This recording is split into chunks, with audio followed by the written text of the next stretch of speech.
នៅក្នុងសប្តាហ៍នេះកម្មវិធី Women Tech Media sometimes here but more here, you know.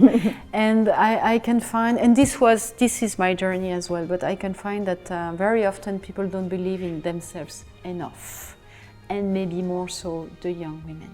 ចាប់តាំងពីឆ្នាំ 2017 មកលោកជំទាវ Nguyen Binh បានធ្វើជាឯកអគ្គរដ្ឋទូតស្រីដំបូងបំផុតប្រចាំនៅរាជាណាចក្រកម្ពុជារបស់យើងចាប់តាំងពីពេលនោះមកលោកជំទាវបានធ្វើការដោយមិនខ្លាចភាពនឿយហត់ក្នុងការលើកកម្ពស់សមភាព gender និងសហគ្រិនភាពរបស់ស្ត្រីតោះ10អ្វីដែលលោកជំទាវឯកអគ្គរដ្ឋទូតនឹងចែករំលែកជាមួយយើងទាំងអស់គ្នា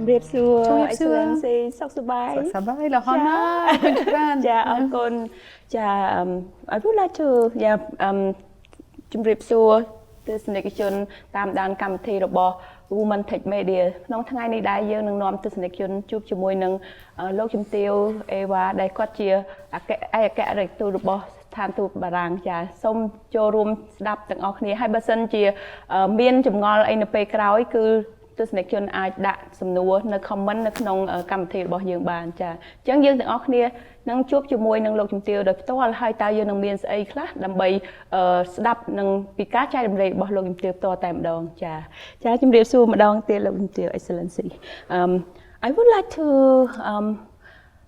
introduce some of our program because Women Tech Media is a program that we want to promote women and girls in technology and today, I'm so lucky that you provide give a chance to interview about women in technology, especially from Ambassador perspective. But first of all, I would like to ask you a question. Would you mind to share your own background, so your family background and your education to our audience so that they know who you are? Thank you very much. Well, thank you very much for giving me this opportunity to address your audience. So about my background, I've been ambassador of France to Cambodia for 2.5 years now. I arrived here in 2017. I'm a career diplomat, so I've been a diplomat for 25 years. But I also worked for the private sector a couple of years ago. So I worked for a very famous company, and I was doing their public affairs. So it was very interesting to see the workplace in the private sector, and also I'm very used to the public sector. I studied when I was undergrad. I studied major math and sciences, and then I decided to go for political sciences and international relations, international law, because I wanted to be a diplomat. My parents, my father was a surgeon and my mother was a Spanish teacher. So I come from an average background family, if you want to say that, in France. But I was always attracted by international relations between the different countries.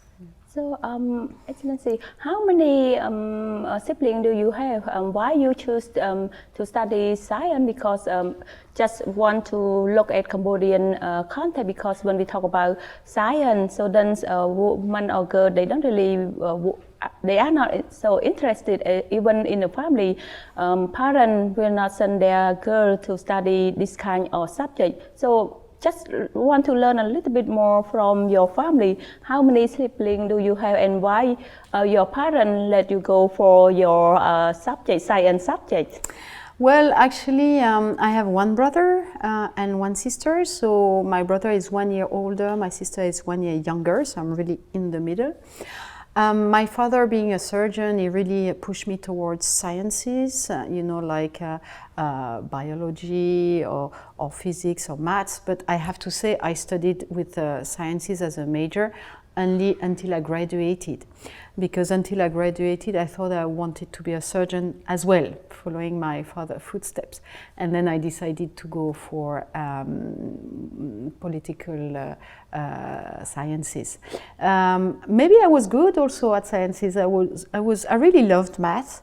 I really loved physics and sciences. I don't know why. I don't know why, but I don't know. I was good at that, and my sister became a pharmacist, and she also studied sciences quite a lot. So I think the sciences gives you a very strong structure in your mind. You know, like math. You know, it's very. I'm very Cartesian, so I think it's also my Cartesian mindset. But I really like that. Maybe also I encountered the good professors, the good teachers. I think it's very important in your life when you meet the people who really make you feel like studying something, even if that something doesn't appeal to you in the first place. I mean, one person can make a difference in making you feel like studying that topics. I was very encouraged by my father and my mother, because also at that time it was the best thing to do if you want to really pursue, higher education, to be good at math and sciences. So it was a very, also very pragmatic vision of things. Yeah. So meaning that at the time you got a lot of support from your mother and father. What about your role model at the time? Who was your role model? Why you choose this subject, and why you like to be diplomat, something like this? So there should be someone in your mind since you was young. Absolutely. No, you're very, very right. When I was 14, at that time we were not so much in tech. So we used to have pen pals, pen friends. We used to write letters. When I was 12 to 14, I had a lot of pen friends around the world. So we used to write letters to each other, not knowing who we were, but there was some companies who were selling, the contacts, and so we got in touch like that. And through this, I met someone who became quite important in my life, because my pen friend was American, living in America, but her father was Spanish, her mother was German. She was American, and her father was working for an international organization. So when I started to write to her, we decided that I would go to visit them, she would come to visit me, but then I met her parents. And I had very long talks with her father, who explained to me what his job was. He was a high-level economist, and it really made me feel like, I would like to work in relations with different countries, different types of people, different cultures. But I always hesitated in my mind between studying medicine or studying international relations. And then my best friend at that time, my really best friend, like the friend you have when you're a teenager, decided to go for medicine. So I thought, I have to stay with her and study medicine. But then you just feel your passion at heart. And really my passion was more for international relations. And then gradually I decided to become a diplomat. So it's a process, and it's a process over some years, and it's a process over some years that was really impacted by the people I met and who inspired me. And definitely that family, that very European family, but in America, with that father working for an international organization, I think really influenced me. Yeah. So what factor that bring you to this level as the ambassador? Because when we look at the ambassador role, not many women. So what are the factors that bring you there? Yeah, I have to say that when I became a diplomat, I never thought I would be an ambassador. It was never so much my dream or my objective, because I thought it was out of reach. So I even didn't think about it. So it came very gradually. I have to say, over my career and 25 years of career, first I worked very hard. Yeah. And I kept learning, because I think it's a big motivation in life is to keep learning about things that interest you. It's not so much about, going up and up and up and becoming more and more and more powerful for me. And having more titles or whatever. It's to keep doing things that make me passionate. But to become an ambassador is also because I had the recognition of my peers. Because you cannot decide you are going to be an ambassador. You are appointed. Yeah. And at that time, when I became to apply for a job of ambassador in my ministry, they set up a new mechanism, because before the appointments were made, in between, were made by a group of high-level people in the ministry.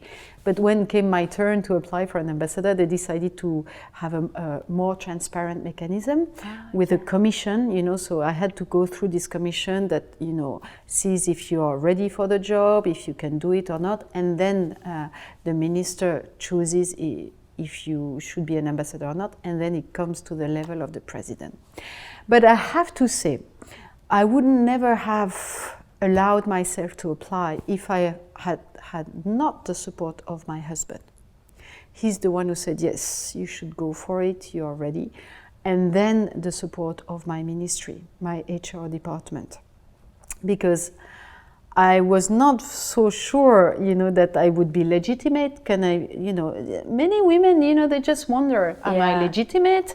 Can I do it? Can I manage? And so my husband was like, yes, you should do it, you go for it. Then I asked my HR department, should I continue to be a cooperation and culture counselor? Or should I apply for a head of a consulate or a head of embassy? And they told me, you apply for ambassador's level. So I think this really allowed me to believe more in myself and to apply and to get the job. And I'm very happy that I'm very honored and I'm very happy. And over the last years that I've been ambassador to Cambodia, I think it was a good decision that I made. Yeah, I can see a lot of achievement since you arrived until now. A lot of new program is coming up, and then I also wondering, maybe our audience also has some question too. Being ambassador and being wife, being mother, so how can you manage all these things? Because all those things are big tasks for women. So how can you manage it? What are the challenges that you face?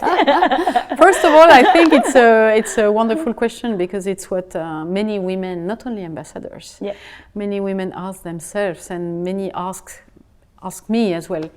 How do I manage? First, I think it's every minute, every day balance you have to find, everyday decisions you have to make. Shall I do this, or shall I go home to take care about my family? Can I do this? Okay, today I have to go out. How do I manage? So it's a lot of organization. It's a lot of questions about what should I do? Am I right? Am I wrong? How do I keep the balance? And I'm always tired and I always feel guilty. Okay, so you have to accept that. Yeah. As a working mother, you have to accept that you feel guilty. Fine, okay, you feel guilty, but you have to be at peace with that, because as long as you love what you do and as long as you always manage to keep the balance, I think your family can understand. If they don't understand, then that's a major problem. I'm very lucky because my husband understands. It's not always easy. I think it's a lot of discussion, it's a lot of explaining, and it's a lot of bargaining also sometimes. But, and for my son, I also have to pay attention that I spend time with him, I'm with him, and he understands. But at the same time, I think he's proud.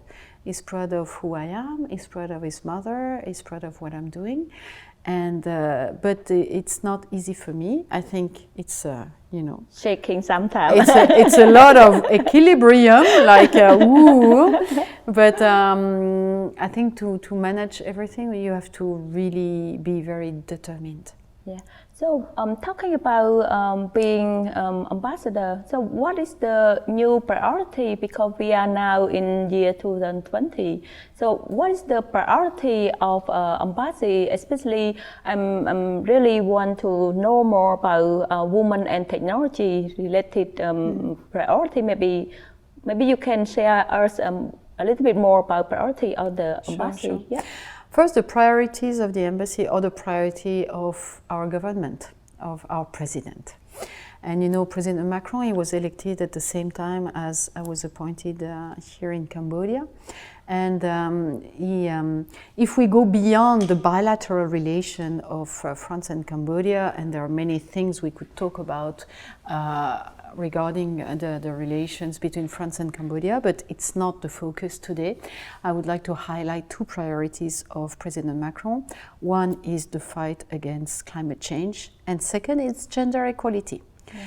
So gender equality is really at the top of the agenda of President Macron. It is at the top of the priorities of the embassy. I mean, I think it's a great thing because I'm the first female ambassador of France in Cambodia, and I myself believe strongly in gender equality. I believe in an inclusive society. I'm not in favor of leaving the men out. I'm not in favor of leaving the women out. I think we have to have a harmonious society. And I am very happy because in the position that I'm in, being an ambassador, I have the power to do something. Like, sometimes I don't have the budget, and I'm not all powerful, but in my position with my team, there are things we can do. So definitely, President Macron has asked us to have a feminist diplomacy, so we have to have, a gender equality policy and project in everyday actions. And also it's very interesting because he has asked us also to have a digital strategy.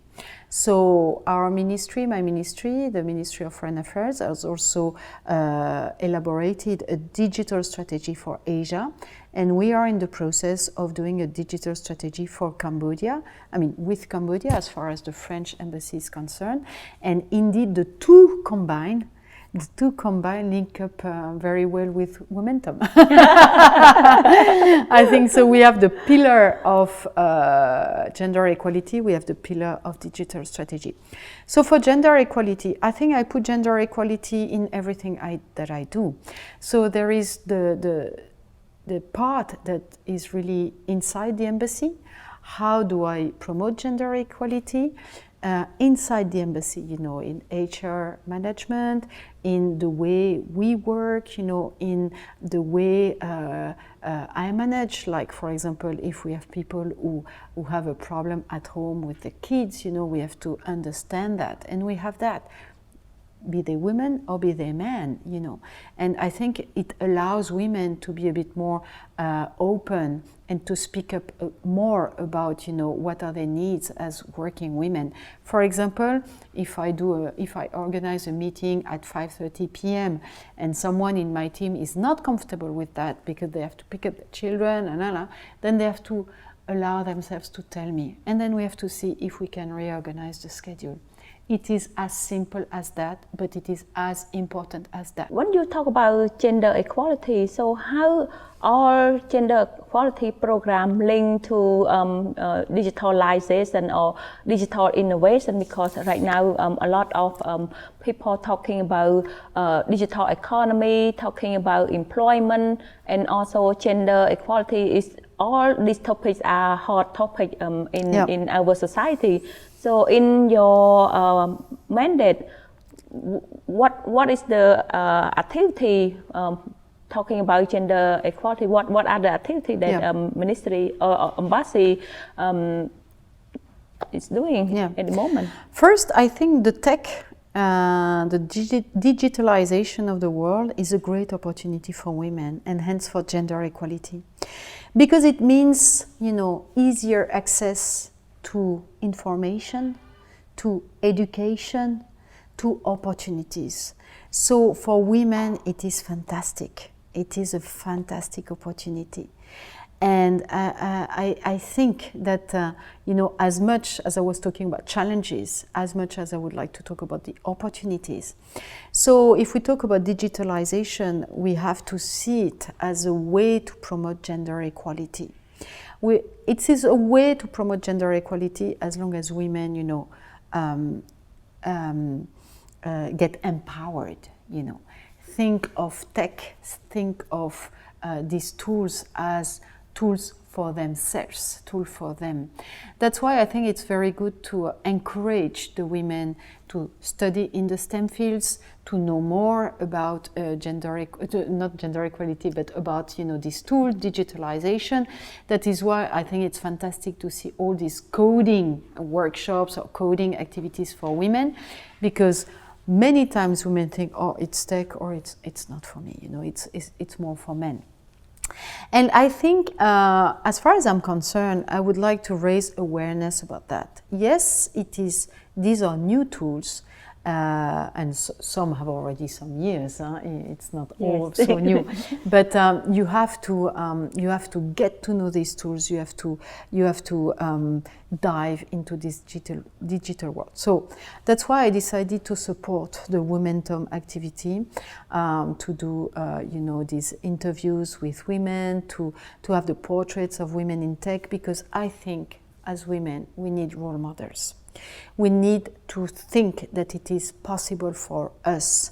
If we see no women above us, no women around us, then how can we think that it is possible for us? It was the same when I became an ambassador. I thought, it might not be for me, because not many women are ambassador. How can I do it myself? If there's no one I can relate to, if there's no one I can share my doubts or questions with. So that's why I think we need these role models. And I would like to support the visibility of the women who have made it in the tech areas. And there might not be that many today, but tomorrow there might be many more. And I would like to, this is the first thing, I would like to reach out to the young ladies to say, yes, you can study in STEM. And there are not that many girls who decide to go for STEM. So we have to reach out to them to say, yes, we can give grants to you, because, for example, I saw the data in the French embassy for the grant to go and study in France. We have fewer girls because we have fewer applications by girls. So I would like to also show them that it is possible to get a grant. There's no discrimination when we give the grant. It's only based on academic merits. But if you have more boys, applying, then you have more boys that might get the grant. So we have to show them it's possible. So yes, I believe it is very, very important for gender equality. Yeah, recently I saw that embassy signed MOU with NEPTIC, who to give award to their institute. Yeah. So is there any gender equality related over there? Well, with NIPTIC we have an agreement to co-finance grants to go and study in France. And so based on the applications, then we will decide based on the academic level. But I am very convinced that based on the same merit, we do not want to, in everything we do, we do not want to lower the expectations and the level, because that's an enemy for women. Because I already hear people who can say, the level is not so good anymore because we have to take women on board, so we have to lower the level. I hear that. The level in that compromise that. I don't hear that in Cambodia, but I can hear that sometimes in the Western world. That level of that school, in math or physics or what, the level of that school is lower now that it used to be, because we had to lower the level because we had to take on board more women and they were not as good as. We don't want that. It's not good for the women either. So we want to keep the same level of expectations. Women are as good as men, there's no doubt about it, but they have to be encouraged. So based on the academic merits, I would like that if there is a boy or a girl, we have the girl chosen in order, as a global result, to have as many girls as many boys to be chosen, right? Yeah. But they have to reach, as the boys, the same academics.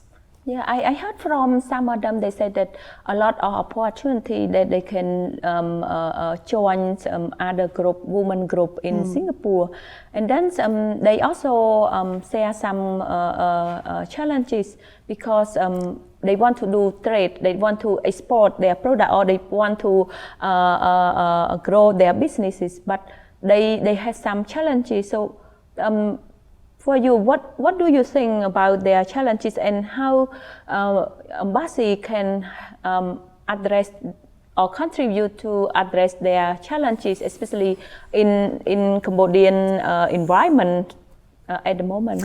I think one of the main challenge for the women in the private sector, it's not only in the private sector, but especially when they're young, and that's very specific to Cambodia, that the population is so young, is to be taken seriously.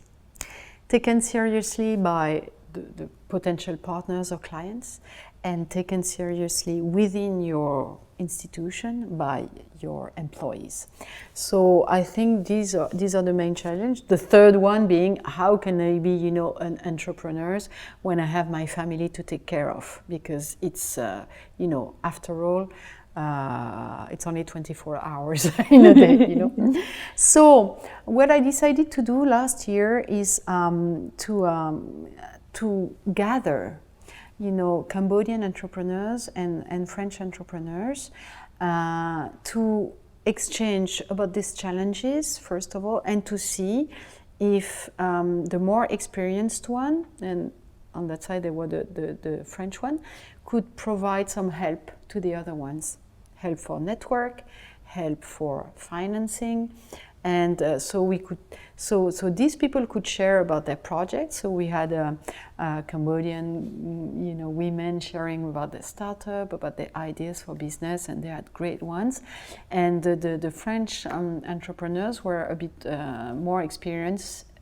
So they said, okay, I can try to see if I can find investors for you. I can introduce you to so and so. And it might not be more than that, but it's not less than that. And we could see that the women would open up as well. And I think it's important to feel that you're not alone, And sometimes I read books about women empowerment. They're more about, ladies who have made it to the top, who share about their journey. And I remember I was reading that by a very prominent woman in France. I was reading that every night, smiling like that. And my husband was like, "Is it that good? Is that book so good?" I was like, and maybe that book is not like a prize winner. It's not a Goncourt, but it's just you can relate. And you feel you're not alone. Yeah. I don't want to be a victim or victimize myself. I'm certainly not in a bad situation being an ambassador in such a wonderful country, But it's just that sometimes you feel you would like to share with someone. What do I do with my life? What do I do next? How do I take care with my kid? Does my kid have enough time with me? This kind of stuff. So anyway, I close the parenthesis. Yeah. I just would like to announce as well, in the follow-up of that meeting between French and Cambodian entrepreneurs, we will do another thing, providing training. So provided training, and we are doing it with a private company. So I don't want to say the name now so first we had the meeting, so the entrepreneurs could share their journey, their needs, or whatever, their doubts, and see if they could, team up.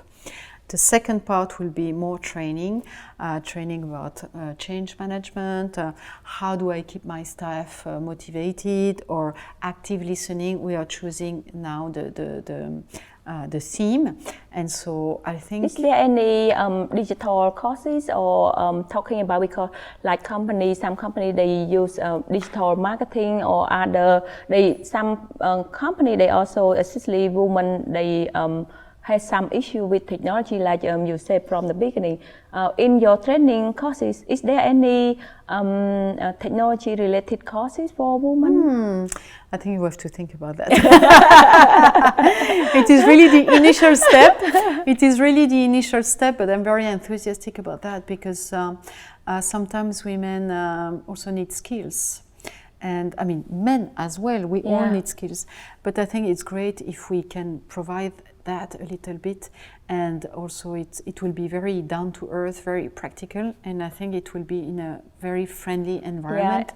So I think our audience will follow Embassy page and what are the program. And we have last question for you, because all the time, what are the messages that you want to send to young people, because you are amazing for science. So what are the best strategy to get that level, especially in education for young people to get a good job, good paid job? Yeah. Well, I think the main message, maybe I will turn to the camera. For me, the main message is to believe in yourself and to trust yourself, to trust what you feel here. Sometimes here, but more here, you know. And I can find, and this is my journey as well, but I can find that very often people don't believe in themselves enough, and maybe more so the young women. They just don't think they can do it. They have dreams when they allow themselves to have dreams, or when people around them allow them to have dreams, but they just don't think that their dreams are reachable. And I think if you believe in yourself, if you trust yourself, then if you listen to yourself, then you will choose the right path quite naturally. That's the first thing. Second thing is that it might not be easy. I'm not saying it's easy. Sometimes it's a fight. But with determination, we can also overcome the obstacles. And third, the only way to go, I think, is to be passionate about what you do. So if you're passionate, if you like, if you love sciences, math, then just go for it. Even if you're the only girl in your class, you just go for it. And I think that's the best thing I could say. Yeah, so my last question is about your message to women as business owner. So what is your advice, or what is your recommendation for them to grow their business when we are now living in a digital economy? Because our government and also as the development partner, you also want to see the businesses grow here, especially SME women work in run their business in SME sector. So what is your message for them? I think the digitalization of the world for women entrepreneurs is a fantastic opportunity. So we have to embrace that. We have to understand what's going on, and we're only at the beginning of digitalization because we have not talked about artificial intelligence, for example. So we have to really embrace that. And I think there are many interesting initiatives in Cambodia, like we have some bar camps for startups, we have Digital Cambodia, which is a huge forum. So there are many ideas we can pick from that, and it's also for the women. And so the women can use all these tools for their businesses, and it might also make their businesses easier. You know, you can work from home, you can work from where you're traveling, you can keep in touch with your family, but when you're in your family, you can keep in touch with your business. So let's use it as well. Let's use all these opportunities in order to reach our goals. But our goals should also be, for me, to never forget that we are human beings. Digital world is fantastic, but we are human beings. So we have to think also about what makes us human beings, and if our family is important, we have to keep the balance, but never to give up something. Yes, thank you for your meaningful messages. Thank you very much. Yes, thank you. Thank you, Akuntran.